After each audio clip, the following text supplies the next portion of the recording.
너 이번 주말에 우리 집에 좀 내려와라. 저요? 이번에는 또 무슨 일로 그러시는데요?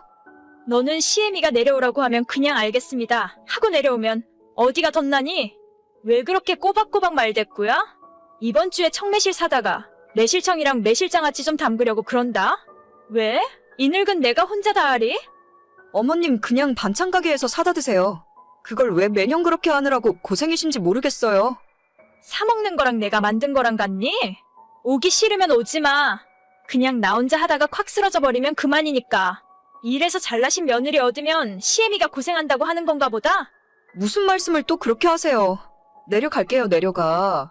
2주 전에는 쑥 따러 가야 한다고 부르시고 이번에는 또 매실. 주말마다 제가 어머님 일 도와드리느라 쉬는 날이 없어요. 니까짓 게 하면 얼마나 한다고 또 말을 그렇게 하냐? 한 번 할 때 많이 만들어서 다 같이 나눠 먹으면 좀 좋아? 매실 담그기 전에 우리 집 대청소도 한 번 할 생각이니까 토요일 아침 일찍 내려와. 알겠어요. 저는 결혼 5년차 30대 중반의 여자입니다. 남편과 저는 맞벌이를 하고 있고 사실 정확하게 이야기하자면 제가 월급을 더 많이 받아요. 하지만 돈을 얼마나 버는지가 사람을 평가하는 기준도 아니라 생각하고 남편이 적게 벌어와도 제가 바가지를 긁거나 불만을 가진 적이 한 번도 없습니다. 남편을 만나기 전 20대 후반이 되니까 주변에서 다들 저보고 결혼해야 하는 거 아니냐면서 조건 맞는 남자들을 소개시켜 주더라고요. 저는 그때 결혼을 위해 상품처럼 서로 간의 연봉을 따지고 조건을 보는 것이 옳지 않다고 생각했어요. 나는 남들과 다르게 불꽃이 튈 정도로 사랑하는 사람과 결혼하겠다고 생각했었고 능력이 좀 부족할지라도 저를 최고로 아껴주는 남자를 만나야겠다고 다짐했었죠. 그렇게 만나게 된 지금의 남편은 처음부터 저를 엄청 사랑해주고 아껴줬어요. 그 열정적인 모습이 영원할 것만 같아서 1년 만에 결혼하고 같이 살게 되었는데 연애랑 결혼은 완전히 다른 문제더라고요. 남편은 물론이고 저희 시부모님들까지 뼛속 깊이 저에게 열등감을 갖고 있을 줄은 꿈에도 모르고 있었습니다. 저는 한 번도 남편이 능력 부족하다고 생각해 본 적도 없고 제가 돈을 더 많이 번다는 이유로 유세를 떨어본 적도 없는데 결혼 3년 차가 된 지금은 완전 싸가지 없는 며느리가 되어 있더라고요. 시어머니께서는 제 길을 꺾기라도 하려는 것처럼 아무 때나 저를 시댁으로 불러서 일을 시키셨고 신혼 때는 제 편에서 같이 싸워주던 남편도 이제는 자기 일이 아닌 듯 나몰라라 하더라고요. 너는 내가 먼저 연락 안 하면 안부 전화 한 통도 없냐? 돈 잘 버는 바쁜 며느리라고 시위하는 거야, 뭐야? 그럴 리가요. 안 그래도 오늘 퇴근하면 연락드리려고 했어요. 또 거짓말하고 있네. 너 다음 주에 내 생일인 건 알고 있냐? 그럼요. 어머님, 아버님 생신은 다 기억하고 있죠. 뭐 갖고 싶으세요? 미리 사놨다가 보내드릴게요. 나는 선물은 됐고 올해는 며느리가 직접 차려준 생일상이나 한번 받아보련다. 내가 며느리 밥상 받아보는 것이 아주 평생의 소원이야. 주말에 네 시아버지랑 같이 너네 집에 올라갈 테니까 준비 잘 해놔라. 생신상이요? 그냥 밖에 음식점 예약해둘 테니까 한우라도 드시러 가시죠? 아니야. 이번 생일에는 용돈도 필요 없고 선물도 필요 없으니까 무조건 며느리 너가 직접 차려준 생일상을 받아보고 싶다. 왜? 하기 싫으냐? 아니요. 하기 싫은 건 아닌데. 그냥 간단하게 집에서 갈비찜이랑 잡채 정도만 하고 미역국이나 끓이면 돼. 뭘 어렵게 생각하고 있어? 그냥 밖에서 드시지. 저 음식도 잘 못하는 거 아시면서. 잘못하니까 이번 기회에 한번 해보라는 거 아니냐. 아무튼 아주 기대하고 있으니까 제대로 한번 차려봐. 아니 그냥 용돈이나 드리고 밖에서 외식이나 하면 그만이지. 제가 직접 만든 생일상이 대체 왜 받고 싶은 걸까요? 제가 요리라도 잘하는 타입이면 모르겠는데 평소에 저희 부부도 웬만한 반찬들은 반찬 가게에서 다 사다가 먹고 보통 외식을 많이 해요. 아침 7시면 출근하느라 집에서 나가야 하고 저녁에 퇴근하고 돌아오면 씻고 집에서 쉴 시간도 없는데 장보고 요리할 만큼 한가하지 않거든요. 주말에는 보통 남편이랑 같이 외출해서 밖에서 사 먹거나 굳이 집에서 밥을 먹으려면 고기 사다가 구워 먹는 정도가 보통입니다. 다 사다 먹는 반찬에 저는 간단한 찌개나 국 정도 끓이는 것이 고작인데 시어머니 생신상을 차리라고 하니까 너무 스트레스를 받더라고요. 저 시집 오고 나서 제 생일상이나 저를 위한 밥상을 한 번이라도 차려주셨으면 모를까? 왜 며느리라고 못 잡아먹어서 안달인지 모르겠어요. 여보, 다음 주에 어머님 생신인 거 알아? 어머님이 나한테 생일 선물로 뭘 달라고 하시는지 들었어? 뭐? 나는 모르겠는데? 용돈도 필요 없고 선물도 필요 없고 나한테 생일상 차려달라고 하시잖아. 어쩔 거야, 이거. 생일상? 어려울 거 뭐 있나? 대충 미역국이나 끓이고 우리 엄마 좋아하는 갈비찜이나 하면 그만이지. 그럼 당신이 해봐. 뭐라고? 난 당신 엄마 생일상 차리기 싫으니까 당신이 직접 하라고. 어머님이 지금까지 내 생일날에 미역국이라도 끓여준 적 있는 줄 알아? 시댁에 불러서 내려가도 항상 당신 위주로 밥상 차리시지.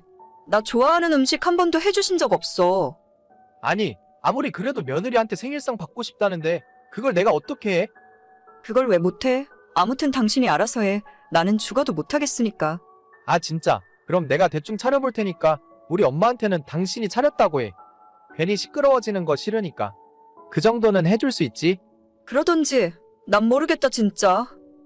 결국 남편이 자기가 장을 봐서 음식을 만들 테니까 저보고 장단만 맞춰달라 부탁하더라고요. 이번 한 번만 비위를 맞춰주면 어머님도 앞으론 조용하실 거라면서 딱 한 번만 그러자길래 저도 그냥 조용히 넘어가기로 했습니다. 남편은 반찬 가게에서 몇 가지 밑반찬을 사왔고 그날의 메인 메뉴인 갈비찜은 동네에서 가장 유명한 한식당에 주문을 해서 포장해 오더라고요. 결국 집에서 직접 만든 거라고는 미역국 하나뿐이었고 집에 있는 예쁜 그릇에 옮겨 담았더니 나름대로 그럴싸해 보였습니다. 하지만 저는 알고 있었죠. 집에서 평생 살림만 했던 시어머니가 남편의 그런 얄팍한 수에 넘어가지 않으리란 걸요. 다른 건 몰라도 갈비찜은 집에서 직접 만든 것과 식당에서 파는 것이 차이가 많이 나는데 어머님이 그걸 몰라볼 리가 없었으니까요. 그러거나 말거나 내가 하는 것도 아니고 될 대로 되라는 심정으로 남편 하는 짓을 지켜보고 있었습니다. 약속한 토요일에 어머님과 아버님이 오셨고 아니나 다를까 어머님은 한 숟갈 뜨시자마자 바로 표정이 딱딱하게 굳으시더라고요. 그래도 아버님 앞인지 저한테 크게 뭐라고 안 하셨고 음식에 간이 짜네마네 조미료를 너무 넣은 것 같다는 식으로만 말을 하고 가셨어요. 저야 제가 직접 만든 음식도 아니고 어머님이 잔소리를 해도 한 귀로 듣고 한 귀로 흘려버렸죠. 대충 이번 일도 이렇게 넘어가는 건가 생각했는데 다음날 어머님한테서 연락이 왔습니다. 야, 너는 내가 바보로 보여? 식당에서 음식 사다가 너네 집 접시에 덜어놓으면 그게 너가 만든 음식이야? 너네 집에서는 시어머니한테 그따위로 하라고 가르치시니? 저는 제가 만들었다고 한 적 없는데요. 아니, 어제는 분명히 집에서 직접 만들었다고 했잖니? 이제는 내 앞에서 거짓말까지 하는 거냐? 그건 오빠가 자기 마음대로 한 소리고 저는 아무 말도 안 했어요. 내 아들이 그런 거짓말을 나한테 뭐하러 해? 너가 괜히 밖에서 음식 사다 놨으면서 착한 내 아들한테 거짓말하라고 시켰니? 아니에요. 음식을 사온 것도 어머님 아들이고 어머님 생신상 그렇게 차리자고 한 것도 어머님 아들이에요. 저는 이번 일에 아무런 연관이 없으니까 저한테 뭐라 하지 말아주세요. 누가 우리 아들한테 생일상 받고 싶대? 내가 너보고 차리라고 그렇게 이야기를 했는데 내 말이 웃음니?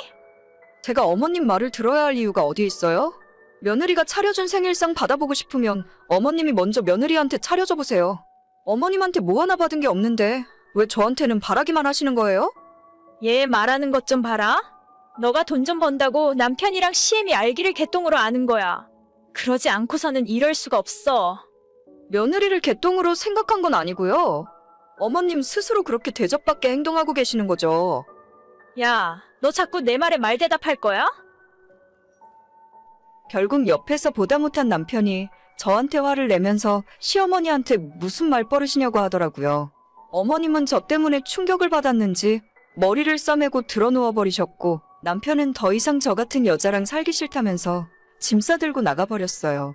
며칠 만에 집으로 다시 들어오더니 자기가 중간에서 다 이야기해놨으니 저보고 시모한테 가서 사과하라는데 제가 왜 그래야 하는지 모르겠더라고요. 그냥 이대로 너는 너네 엄마랑 살고 나는 나대로 살겠다고 했습니다. 신혼집은 원래 결혼 전부터 내가 살던 내 집이니까 남편 보고 너만 나가라고 내쫓아버렸어요.